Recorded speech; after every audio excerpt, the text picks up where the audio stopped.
Darling, you got to let me know. Should I stay or should I go? Just like the song says, should I stay or should I go? How the heck am I supposed to know? Oh yeah, I'm supposed to be the intuitive. Well, I got news for you. We're all intuitive.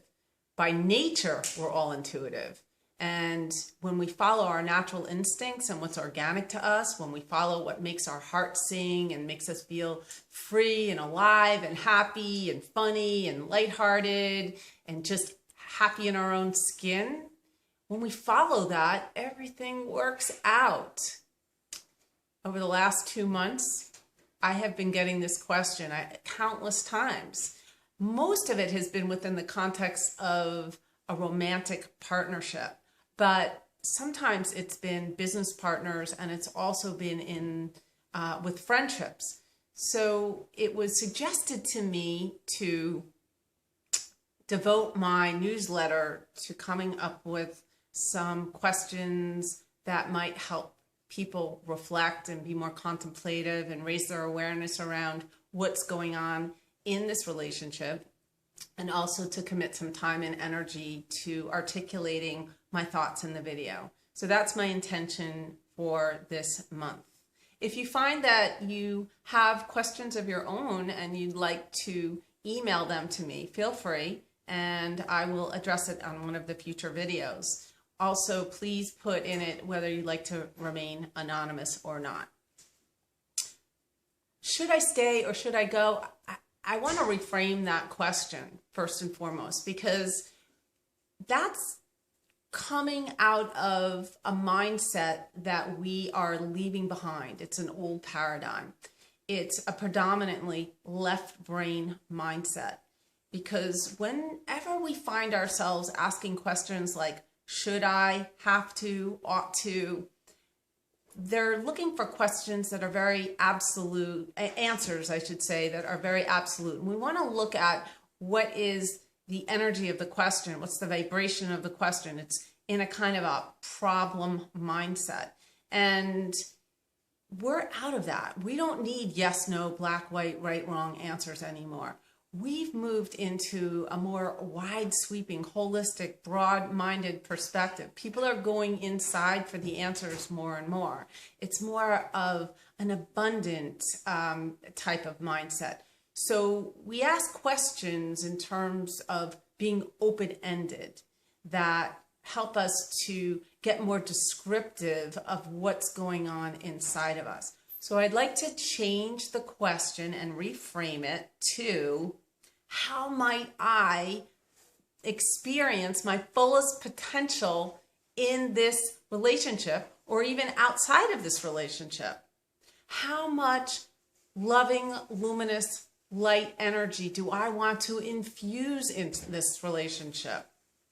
How much do I want to participate in this relationship? And in what ways do I want to participate in this relationship?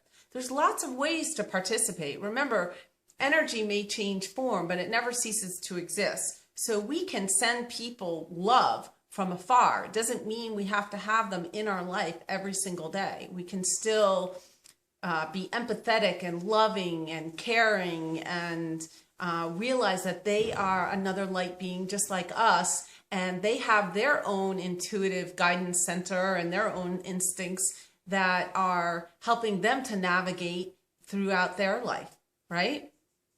So let's look at those questions. And before I get into that, I think of this as AFGO. Have you ever heard that expression, AFGO, another flippin' growth opportunity? Well, that's exactly what this is. And there are a few sayings that hold great credence with me, and I'm going to share them with you. The first is that there are no such thing as coincidences. We're always right where we're supposed to be. We never, ever get more than we can handle, even if it feels that way sometimes. So life is an opportunity, and life and the situations and the interactions and everything that happens in and of itself is a blank screen. It's a blackboard. It's void of meaning. And it's our emotions that give it meaning. It's our thoughts and our beliefs that give it life. Because the experiences that we overlay onto those events and in those relationships, those experiences stay with us. They become part of our cellular memory. Each cell of our body has memory, and it stays with us throughout our life and beyond, because we are eternal. Those cells change structure and they resonate on and on and on. I've often used the analogy of dropping a pebble in a pond, and after the ripples go out and you can't see the ripples anymore, it doesn't mean that that energy ceases to exist. So this relationship challenge is meant to be a catalyst to illuminate the treasure chest within us, to help us to create our own inner delight on the outside. So what's our inner delight? It's our dream reality. So let's reflect a little bit on who were you when you entered into this relationship? What were some of the qualities that were readily available to you that you shared when you first entered into this relationship? How did you feel when you first got into this relationship? Were you lighthearted? Were you funny? Did you feel like you were in love or excited about the prospect of creating something? And if you did, most likely there was a natural flow. And that's just letting you know that that's what's bubbling up under the surface again, because that exists already within you. And it's just a matter of remembering and getting back to that. And you're ready to take that to the next level, to stretch yourself, to maybe have the light of day shine on some qualities that you might not have known that you had. Maybe it's a level of empowerment and strength and fortitude that you never knew existed within you. And the dynamic of the relationship is helping you to see that. Because by nature, all human beings are always naturally gravitating towards pleasurable experiences. That's our nature. We always are going to choose pleasure over pain. But what if what you believe about an alternative to the relationship seems more painful to you in your mind than the relationship? So then you're going to stay in the relationship because you perceive that as more pleasurable.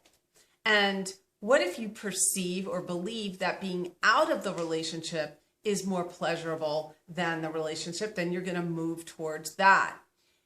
But we don't want to take it on face value, because everything, again, I said, acts as an opportunity. And the relationship is the third entity. It needs to be fueled. And the way we fuel it is by contributing. We put love in the vessel. We put kindness. We put empathy. We put attention. We put intimacy. We put connection. We put common interests. We put all kinds of things in it. So you want to think of yourself as a luminous, loving light being, and the other person as a luminous, loving light being. And you're in a room, and the room represents the relationship, the third entity. And when both of you are shining radiantly, the room is lit up like a Christmas tree. Now, there are times where we feel a little bit dimmer, so our light is a little bit dimmer. But if we're overall contributing to that relationship, it's going to be able to sustain us.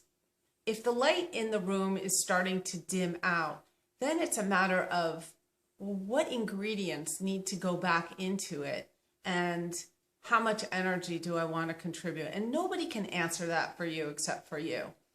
The relationship is asking for you to look within.